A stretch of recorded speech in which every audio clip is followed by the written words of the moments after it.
Bonjour et bienvenue à notre cours de comment entrer dans l'intimité de Christ. Nous avons vu la clé numéro 1, la clé numéro 2. Je viens vous parler de la clé numéro 3 maintenant, qui est comment accepter le pardon de Dieu. Alors, savoir que Dieu nous pardonne nos péchés est une chose, mais accepter de prendre ce pardon gratuitement de Dieu, c'est une autre chose. Et c'est là le plus grand problème de certains d'entre nous. Le plus souvent, nous nous culpabilisons de nos fautes et n'arrivons plus à recevoir le pardon que Dieu nous accorde. Or, la culpabilité est un péché et comme ça, nous ajoutons péché sur péché et notre cas devient lourd. La communion également avec Dieu devient difficile. La porte de son intimité se ferme et on vit le désert.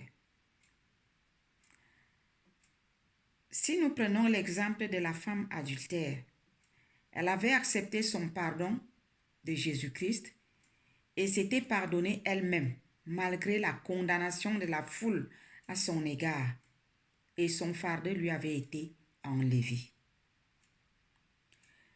Lis Jean chapitre 8 versets 3 à 11 pour bien comprendre la chose. Bien sûr, la Bible ne nous dit pas que par ailleurs, cette femme a recommencé à commettre l'adultère, ni revenir demander pardon à Jésus-Christ pour le même péché. Elle s'est détournée de ses péchés et là, elle a suivi Jésus-Christ. Donc, une fois que le Seigneur nous a pardonné, une fois qu'on s'est repenti, on s'est pardonné soi-même, nous devons aussi faire un troisième pas, qui est notre troisième clé, c'est d'accepter le pardon de Dieu. Une fois qu'on a demandé pardon à Dieu, on a pris la décision de se détourner de notre péché ou de nos péchés. Nous devons accepter le pardon de Dieu. L'exemple de cette femme adultère nous montre que elle avait accepté le pardon que Jésus-Christ lui avait accordé. Pourquoi pas nous aujourd'hui? Pourquoi continuer à se culpabiliser? Tout tourne autour de la culpabilité. Le diable utilise la culpabilité pour nous maintenir dans l'esclavage. Cette femme, tout le monde l'a condamnée. Seul Jésus l'avait libérée. Et elle avait cru à sa libération. Toi qui m'écoutes aujourd'hui, si tu as un péché qui te tracasse, va te repentir. Ou si tu t'es repenti, pardonne-toi toi-même et accepte que Dieu t'a pardonné. Sens-toi libre et commence à adorer ton Dieu de tout ton cœur, de toute ton âme, de tout ton esprit. Aime-le, adore-le, loue-le. Ma soeur, mon frère, tu es libre. Mais ne recommence plus. Accepte le pardon de ton Père et réjouis-toi. Qu'est-ce que cette femme a fait? La femme adultère. Elle a suivi Jésus. Si tu as accepté le pardon du Seigneur par rapport à ton cas, à ton péché, lève-toi et suis-le. C'est-à-dire, place maintenant tes pieds sur les empreintes des pas de Jésus-Christ. Ne fais pas que lui va devant toi, tu vas à gauche. Non, suis-le. La femme adultère avait suivi Jésus après sa faute. Après son pardon, elle a suivi Jésus. Donc, pour accepter le pardon de Dieu, c'est la même procédure, c'est le même processus. La confession, la proclamation. J'ai péché, mon Dieu est bon et miséricordieux, il m'a pardonné. Je suis pardonné. Jésus n'est jamais venu pour les personnes justes, mais il ne veut pas non plus ceux qui pratiquent le péché, comme je disais sur la première clé. Ce que je vous répète, c'est ce que lui aussi m'a enseigné. C'est ce qu'il m'a appris. Donc, acceptez le pardon de Dieu. Ne vous culpabilisez plus.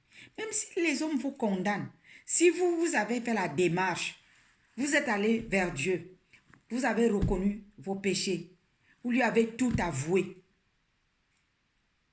sachez qu'il vous a pardonné. Et acceptez ce pardon.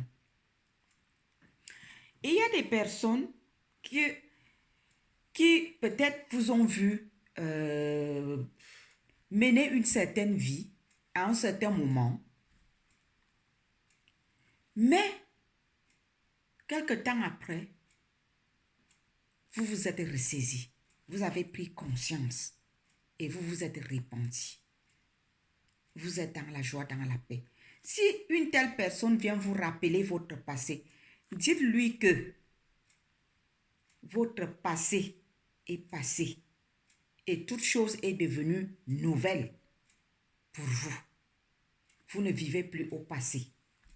Le meilleur est devant.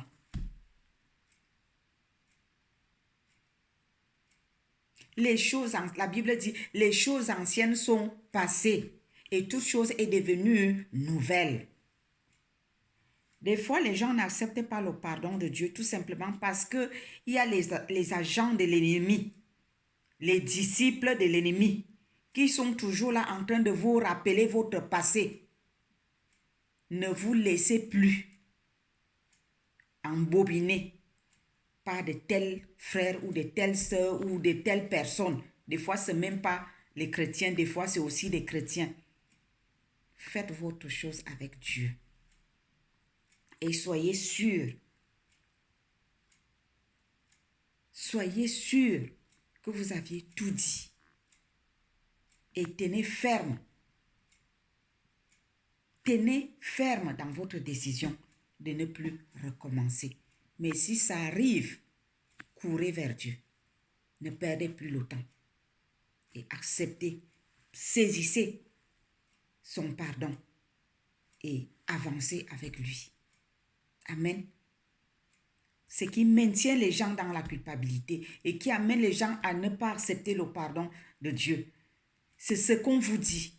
Ne dépendez plus du qu'en dira-t-on. Soyez vous-même. Faites confiance à Dieu. Nous savons qui est le père de l'accusation, qui est l'accusateur des élus. Donc, ne croyez plus au père du mensonge. Croyez à notre Dieu qui est venu nous délivrer. Amen. Que le Seigneur vous bénisse et qu'il vous fasse grâce de comprendre cela et de sortir de votre culpabilité et d'accepter son pardon et de jouir de votre bonheur parce qu'il nous veut du bien. Soyez abondamment bénis au nom de Jésus. Amen.